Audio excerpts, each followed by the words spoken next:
ये कहानी है एक ऐसे व्यक्ति की जिसने अपनी पूरी जिंदगी ज्ञान, शिक्षा और समाज सुधार के लिए समर्पित कर दी। एक ऐसा नाम जो भारत में भाषा, शिक्षा और प्रिंटिंग प्रेस की क्रांति लेकर आया।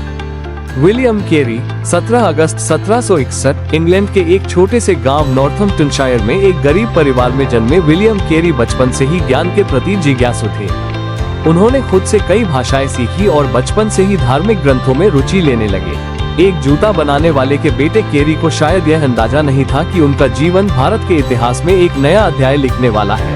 1793 यह वो वर्ष था जब विलियम केरी ने ईसाई धर्म के प्रचार और शिक्षा के प्रसार के उद्देश्य से भारत की ओर रुख किया।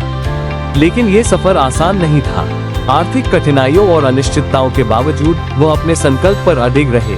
भारत पहुंचने के बाद उन्होंने बंगाल के श्रीरामपुर में अपना कार्य शुरू किया। उन्होंने भारतीय भाषाओं को सीखा और शिक्षा का प्रचार प्रसार करने में जुट गए।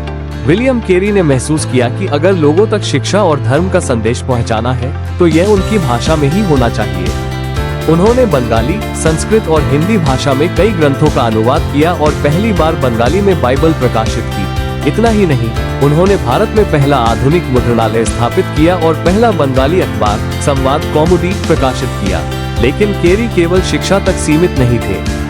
उन्होंने भारतीय समाज की कुरीतियों के खिलाफ भी आवाज उठाई। सती प्रथा जैसी अमानवीय प्रथाओं के विरोध में उन्होंने सामाजिक सुधारकों के साथ मिलकर प्रयास किए। धीरे धीरे समाज में बदलाव आने लगे। भारत में शिक्षा को बढ़ावा देने के लिए उन्होंने 1818 में शेरपुर कॉलेज की स्थापना की, जो आज भी उच्च शिक्षा का महत्वपूर्ण केंद्र है। एक लंबी यात्रा, संघर्ष और सेवा के बाद 9 जून 1834 को विलियम केरी ने इस दुनिया को अलविदा कह दिया। लेकिन उनका योगदान कभी भुलाया नहीं जा सकता। उन्हें भारत में आधुनिक मिशनरी आंदोलन का जनक कहा जाता है। उन्होंने ये साबित कर दिया कि ज्ञान और सेवा के प्रति सच्ची निष्ठा ही सबसे बड़ा धर्म है। उनका जीवन हमें सिखाता है कि शिक्षा और परिश्रम से हम समाज में बड़ा बदलाव ला सकते हैं। प्रभु यीशु मसीह आपको आशीष दे।